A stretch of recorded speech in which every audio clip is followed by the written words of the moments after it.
those things.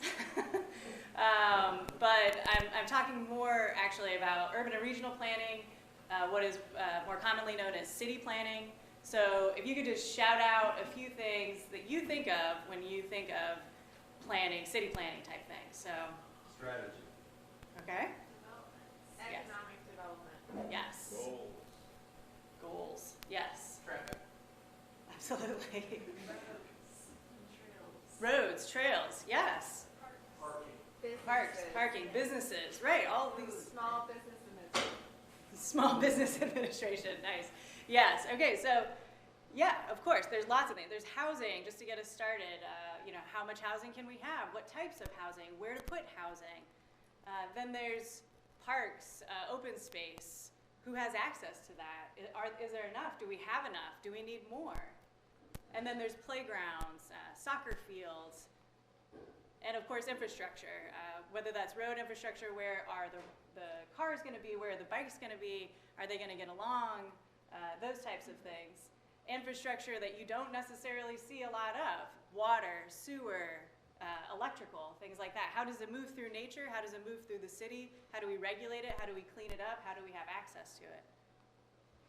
And also, very importantly, how are our cities shaping us? That's a very important part of planning. It's a very much a public health aspect of planning, but driving times, anxiety, stress, all of these, what are the impacts on us that our cities have? And as planners, what is our responsibility to make it as the best it can possibly be in terms of health?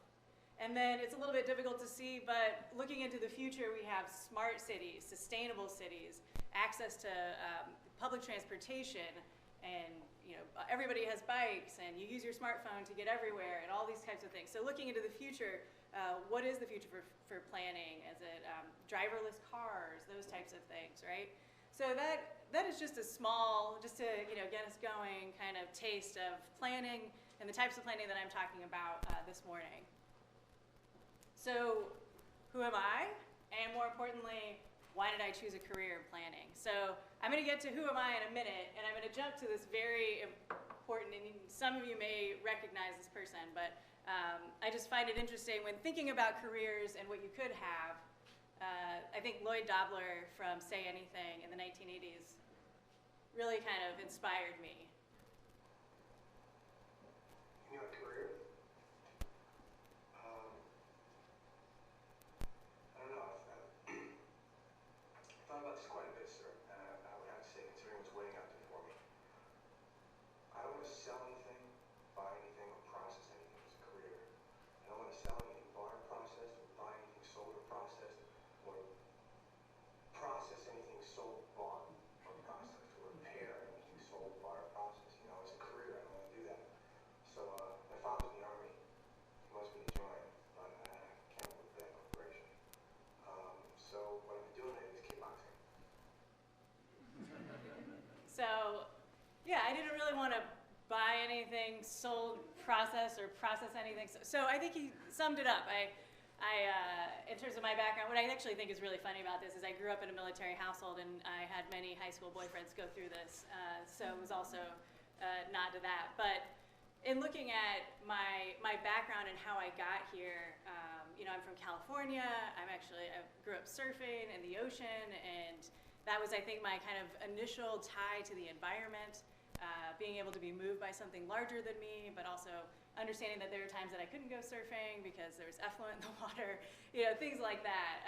But then from California, I was a non-traditional student. I got my undergraduate degree in my 30s, and actually moved to the Philippines when I had a Fulbright scholarship and was studying climate change impacts on bamboo farmers in rural mountains. And I was very fortunate that my wife got a job here. We have raised our two lovely sons here. She's a professor at the University of Iowa.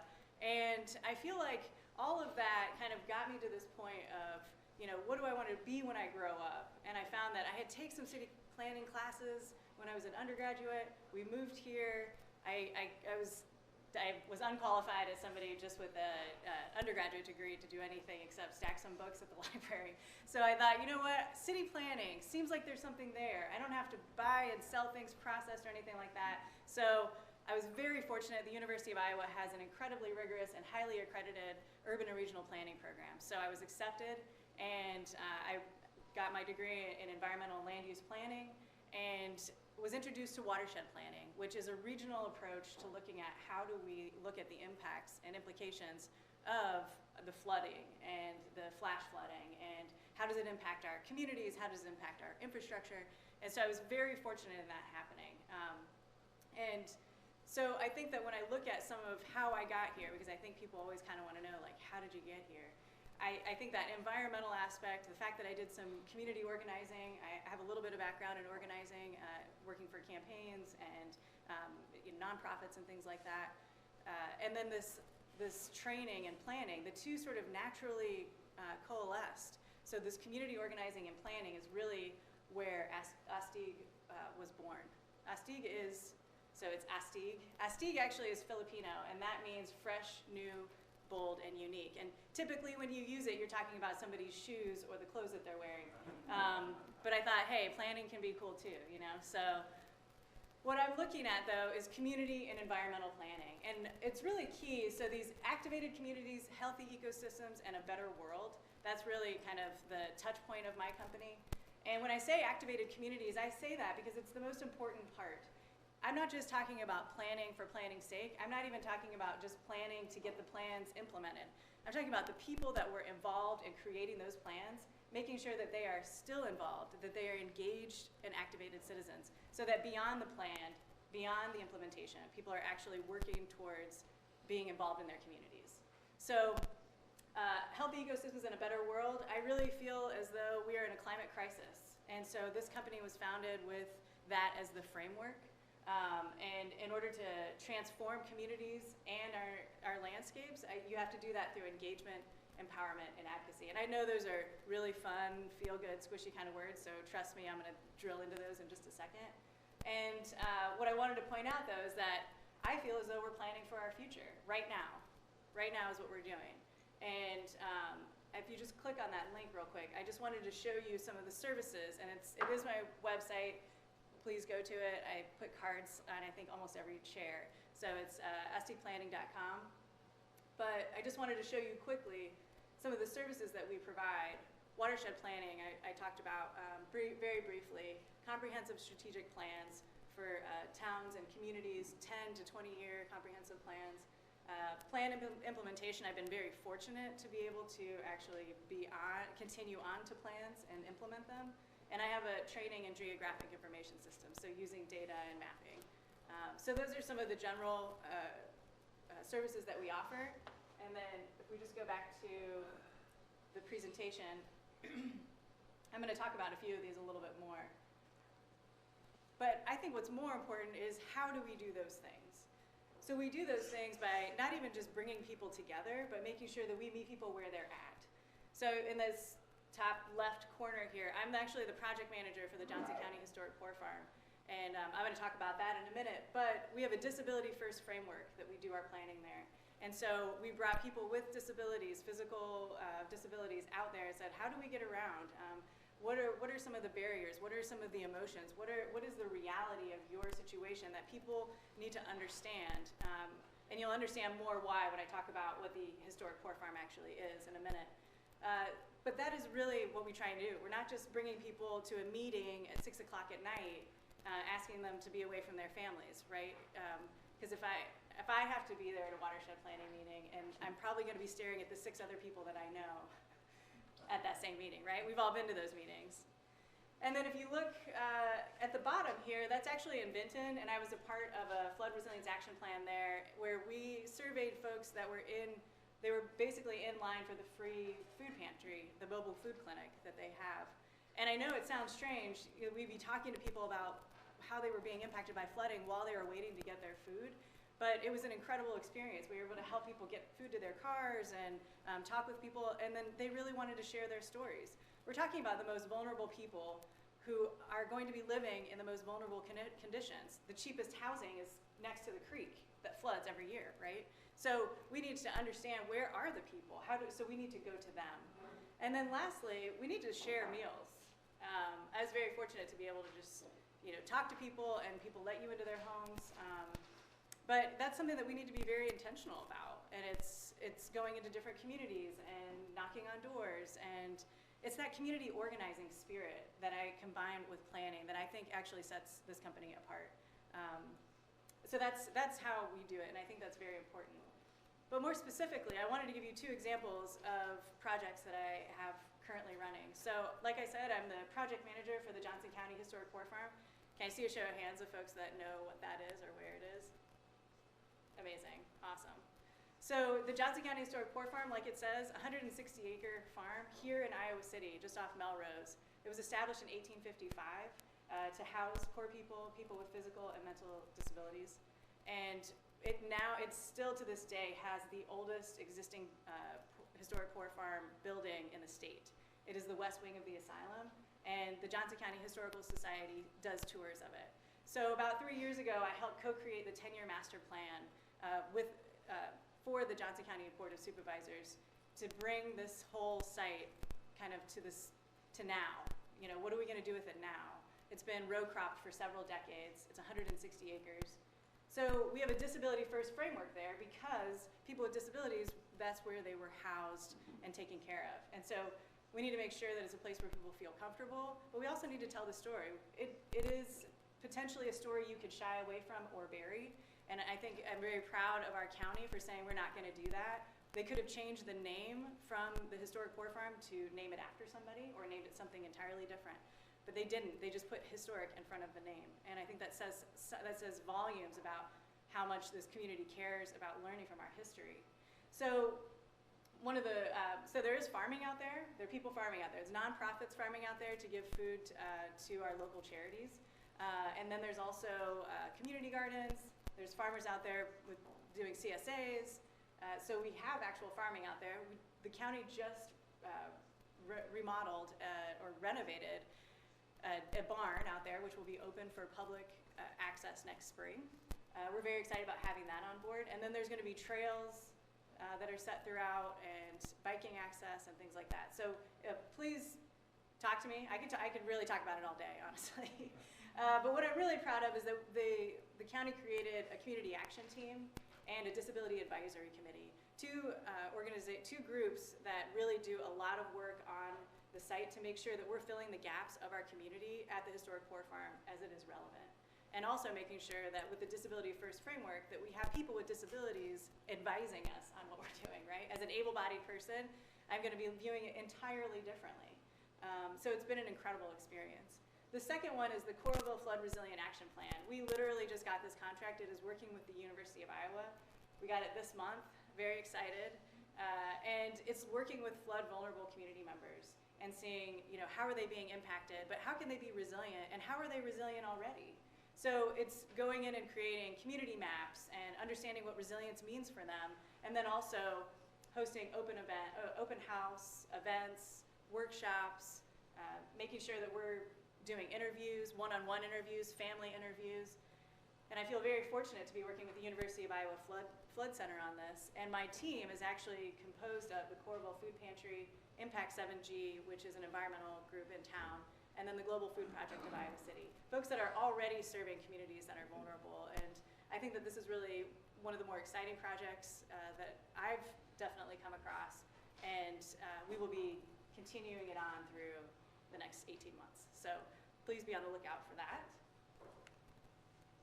I have been talking a lot, but one of the things that I love about 1 Million Cups is that it really is a community, and I wanted to just list a few things that I do need help with, and I'm also very open to things that you have questions on, but I am in my 40s, so social media is definitely a challenge for me. I could use some advice, and I definitely have zero background in marketing. And my sister pretty much dressed me all through high school, so I feel like I don't really know if things look right, but I trust people that know. So, and then I'm very excited to say that we're scaling up with this new contract with the University of Iowa. I'm able to hire a part-time community organizing planner, and those interviews are going through this Friday. But with that comes a lot of other things, right? I am one person. I had some interns over the summer, and they were incredible. We did a lot of great work. Now going from 0 to 1 or even 0 to a half of a legitimate employee feels like going from here to the moon. So I want to be a socially responsible company. I'd like to have benefits. I also want to have a 21st century employee handbook. I want something that treats people like adults.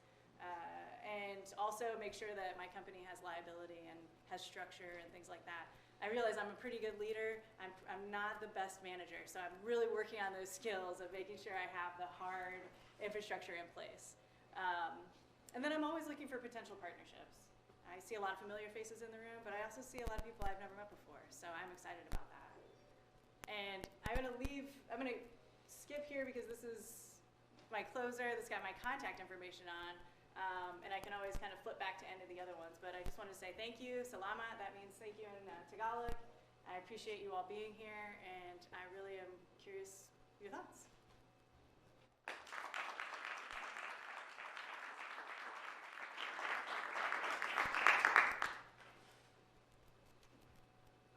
Yes. Well, thank you. This is the first time that I've been to one million cups of coffee. I learned about it from a core event. Nice. And my name's Mandy Juch, and I'm from the Quad Cities. And I was having a conversation with a gentleman who's a core mentor. I don't know, maybe Tom Trump. And we were talking about economic development, ironically, in Quad Cities. So I found what you were talking about very relevant to what's going on now in the world, and might be a conversation that you might want to connect you with him. Great. And he's a great resource. I think also as far as,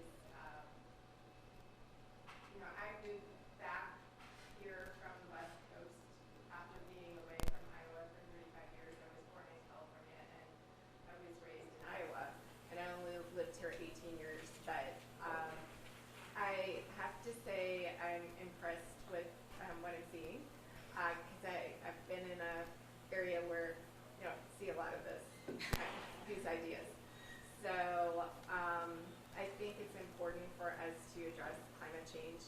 My family, part of my family is in farming, and the soil is being destroyed by how we till the land and how we rotate crops. And I think it's really important because the planet will not exist the way we're going right now. Yeah. Yeah, and I think this really, actually what you said really touches on, so when I got into watershed planning, one thing that was very challenging but very rewarding is that you have to kind of work across this urban-rural divide. And I've talked with farmers, I've been in sessions with farmers, and we may not use the same language, but I actually felt very comfortable using a climate change, climate crisis framework for my company because even farmers admit that this is an issue and know that there are problems and have known for some time. Like I said, we may disagree on the language, we may even disagree on the source, but it is happening. And so how do we adapt and how do we move on? So. And I recently just worked on a job where I spoke to across the generations. And all I'll say is there is concern from all ages. Yes. It is not just, the youth. There are people in their 90s that are concerned because they're afraid that their grandchildren are not going to have a place to live. Yeah, absolutely. Yes. What's your ideal project? And then part two, how do you find new project leads? Yeah. So my ideal project is actually the one that I'm on right now, which is this Coralville Flood Resilient Action Plan. And I say it's ideal because I get to really work with community members and I get to partner with the university. There's a lot of research behind it. I think that one thing that I probably need to put more on my website is actually this research component. I'm actually an adjunct faculty with the University of Iowa in global public health. And so, as a former grad student, research is very important to me. I mean, I was a Fulbright scholar, you know, I was a researcher. So I think that there's that research component to this project that I really love, working with vulnerable populations and being able to create a plan with people. So I think that that is really my ideal plan, and it could look very different across communities. And then your second question was? How do you find new project leads? Like, what's your kind of sales funnel? Yeah, that's a great question. I feel incredibly lucky because I kind of ventured out on this February of this year, and I've been working in the community for about 5-6 years, and I had just an overwhelming outpouring of support from folks that I have been working with. So I have been entirely word of mouth. Folks have reached out to me and said, hey, I heard you starting something cool, it looks very interesting, you know, what are you doing, what do you want to be doing? I've got this thing, I could use some help. So partnering has been the biggest lead, I guess, with people that I know or that know of me. I don't really do a lot of like cold sales pitches or, you know, just, I'm a genuine person, I want to make a, you know, big, good impact on the world, so it has to be a fairly genuine connection, I guess, but I don't know, that could really change, I guess. Yeah, thank you. Yeah. Yes? I don't know about Impact 7G. Could you talk a little more about them and how you connect with them?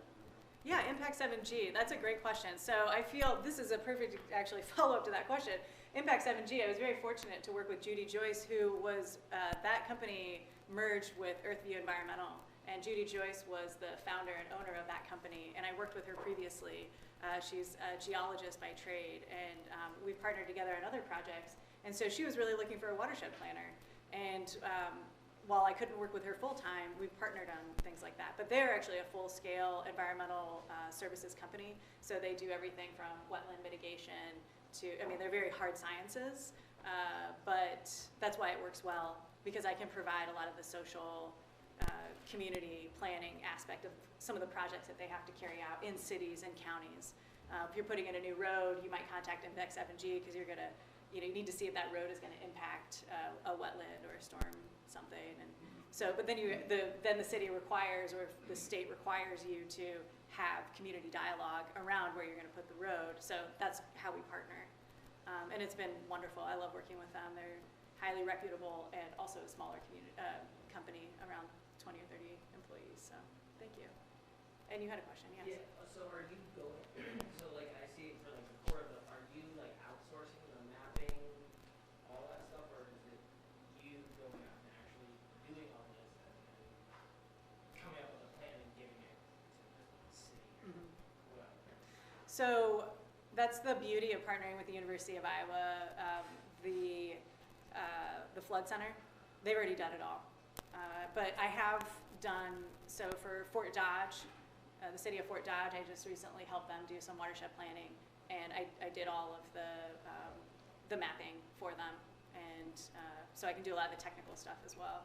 But it's nice when somebody else does it, especially to their level, because they were doing also the flood modeling, showing, you know, what impacts at certain flood levels and where those communities are. So that's not something I do, but often find that people partner with the University of Iowa or somebody that does that. So then are you going to them and saying, hey, here's what you should do, here's resources to do it, or is it like, here's what you should do, have at it? Yeah. When you say, am I going to them? Like, so like say you come up with your plan, you say, hey, here's somebody that can help you with this, here's somebody that can help you with this part, are you Right. like bridging that gap for them, or? Yes, so I try not to tell anybody what to do, but when I go into community, but we'll be creating the community plan with the community, and then, yes, filling the resource gaps. So that we do have buy-in from, you know, Public Works, from the city leadership, city council, managers, things like that. So you have, city leadership knows what's going on and is a part of it, so that people aren't feeling like they're wasting their time, that their voice is going, or their ideas are going into a black box. But at the same time, you're making sure that, you know, bus routes are available. You know, we're looking at actually creating buy-in from the business organizations to see if they would be willing to put together, to commit, to pledge, to say, hey, if there is a flood, you know, we'll provide this many sandbags, or we'll provide a free night stay, or we'll provide blah, blah, blah. So we are really trying to find different ways to fill those gaps. But a lot of the solutions, I feel, come from the community. And then, yes, as the planners, we'll try and fill in those gaps from a professional angle. Yeah. You were mentioning Fort Dodge. It's kind of my area of the state where I grew up. Oh, lovely. But, you know, we never talked about flooding, kind of on that. And maybe Fort Dodge has gotten hit with flooding recently that I don't know about. But do you find that communities are being more proactive in saying, well, we haven't been hit with a flood, but we need to put preparations in place? You know, kind of what are you seeing? Like, are people thinking that way more? I would say yes, and there is federal funding that has come through the state. So the Iowa Flood Center received a $96 million grant about 3 years ago to do this, and I feel like that was such a shot in the arm that people all of a sudden were like, oh, hey, if you have a plan, you get to the front of the line. So let's get a plan. So I think, yeah, it's kind of both. But I have been seeing people being a lot more engaged. I think rural Iowa, you know, there's so many types of rural Iowa. So, you know, if you're talking of a town of 10,000 versus a town of, you know, a couple hundred, I mean, so it varies.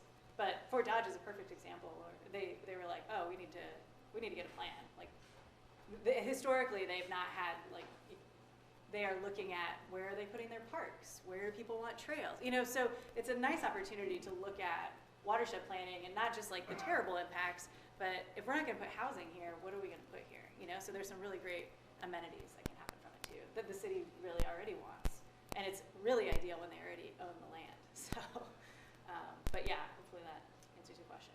I think definitely yes.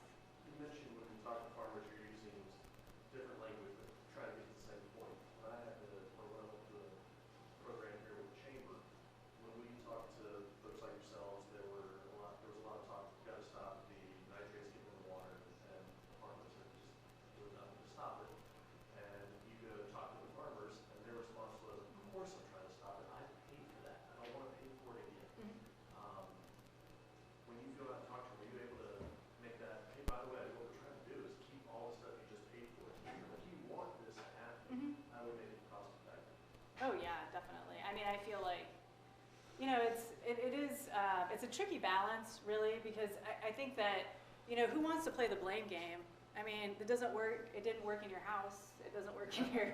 It just doesn't work, and it doesn't build that trust.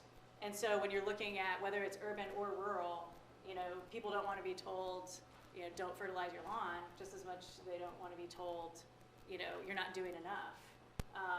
But yeah, I think that, you know, in terms of language, it can vary a little bit, but I mean, the education is there, and farming is a business. So yeah, absolutely, to your point, people don't want to lose their input, right? But how to do that, I think, is disputed. Right? There's cover crops, there's bioreactors, there's, I mean, all kinds of things, edge of field, in the field.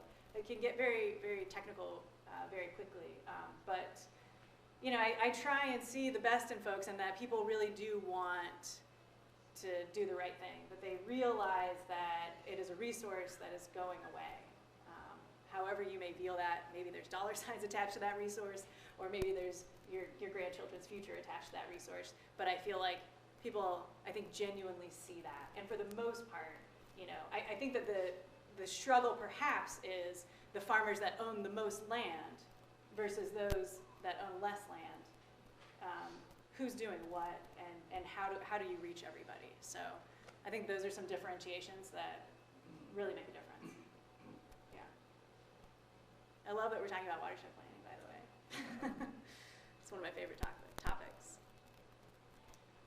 So were there any other questions or thoughts? So are you working with any of the communities along with the city? You know, I have done work in Dubuque, but I would love to do more. Yeah.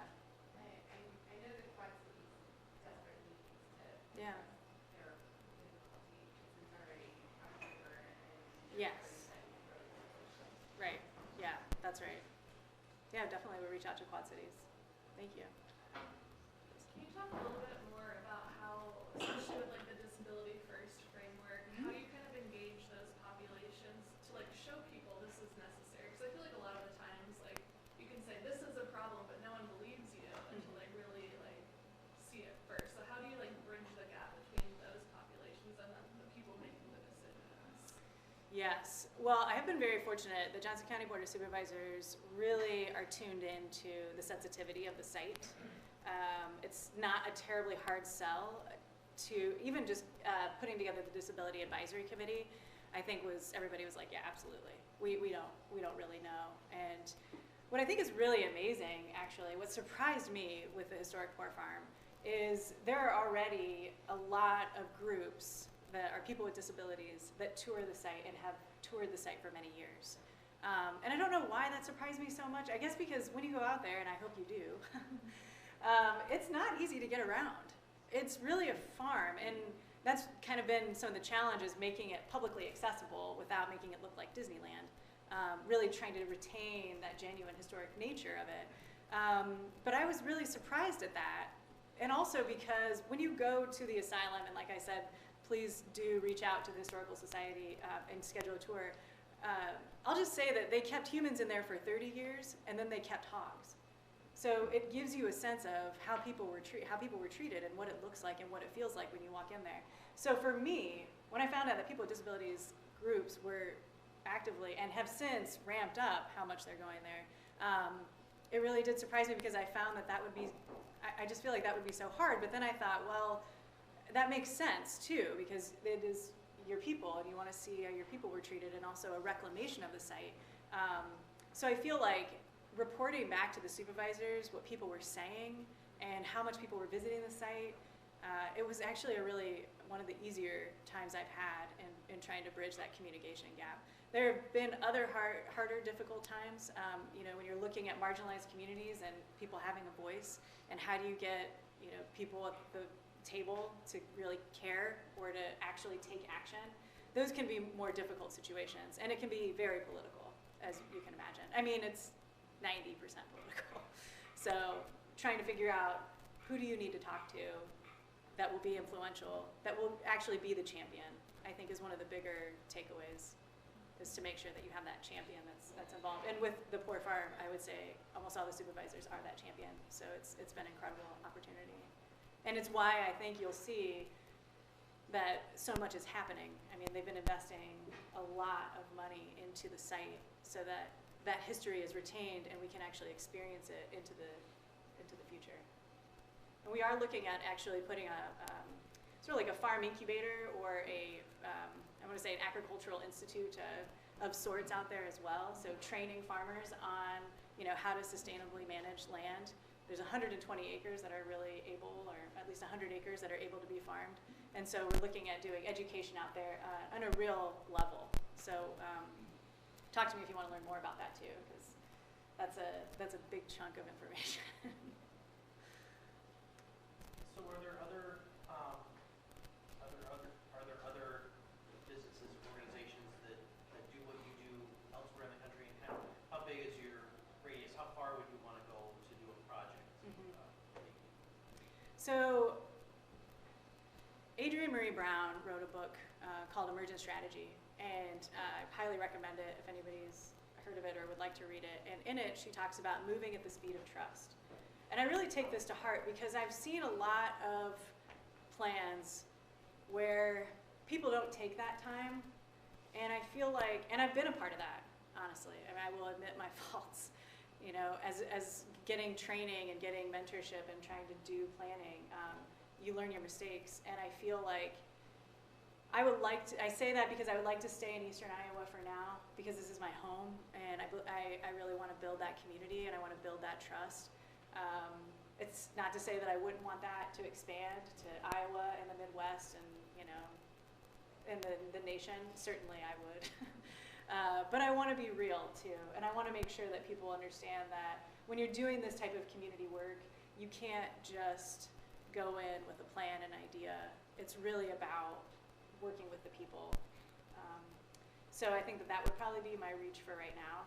And in terms of other companies, there are other companies that are doing it. They're larger than mine. Most companies are, quite frankly. And but I think that what's different, and actually I did kind of look around Iowa, this eastern Iowa portion to see, okay, is anybody doing this? Why don't we have a lot more planning firms?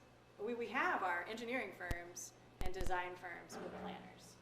And if you're engineering, which I was in an engineering firm, it's more geared towards development, and which is fine. It's just not the type of planning that I wanted to do. And then if you're in a design firm, you may get to do more planning, and I do see that happen.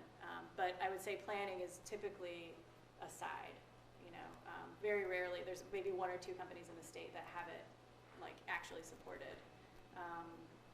So yeah, I think that is why this is a little bit different. I think that there is a niche. I think that there is a demand out there for just planning, for community and environmental planning specifically. Yeah, but great question. We see when they do all these road surveys and stuff like that, it's like we run into this company from Texas or Ohio or something like that. Is that why? Is that they're not, does Iowa not have the ability to research this stuff? No, I mean. When you read the paper, it's like, run this company for however hundreds of thousands of dollars. It depends on the planning. So it depends on the project. So yeah, if you're looking at roads and things like that, you may have to look out of town. But I will say for the most part, a lot of cities and counties have to go with the lowest responsible bid. And sometimes out of state, because there's such larger companies, can actually underbid our local companies. I see it happen quite a bit. Which is also why you see cities and counties saying, we prioritize folks that are here and in fact require that you have an office here to even bid on the project. So there is some of that as well. But yeah, to your point, it can really vary project to project. It depends on what it is. Yeah. And how much it costs, where the money's coming from. Yeah. Yes?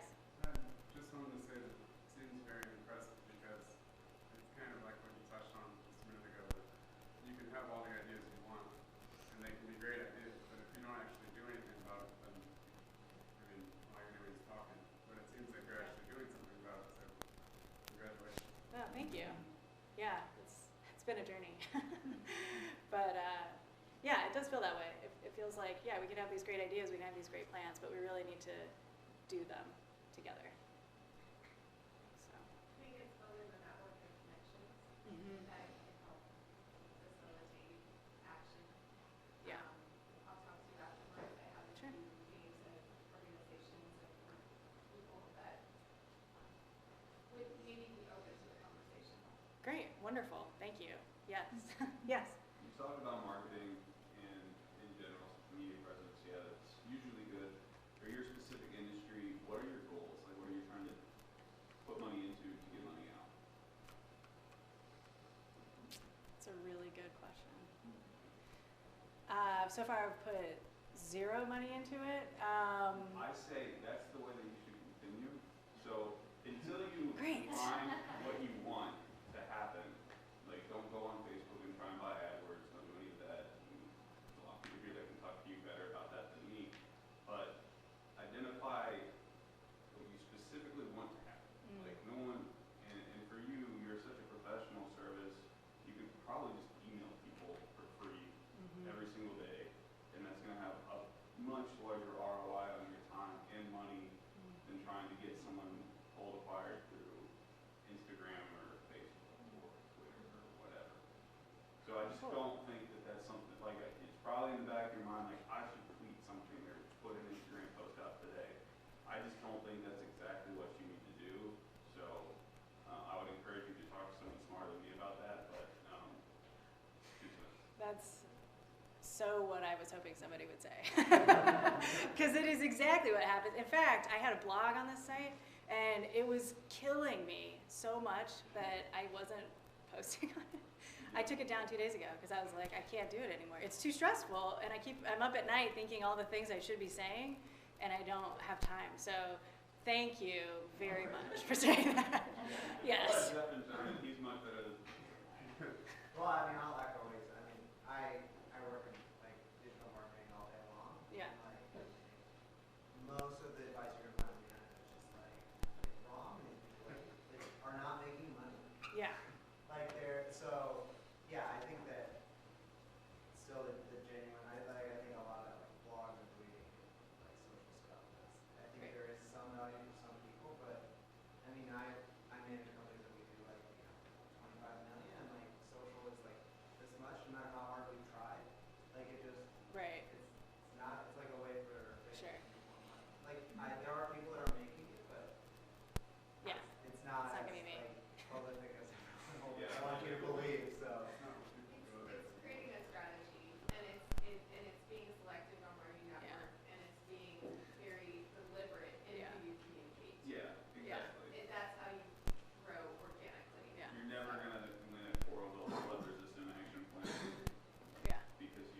really was just thinking of using it more as like a way to gather people and post events, but yes.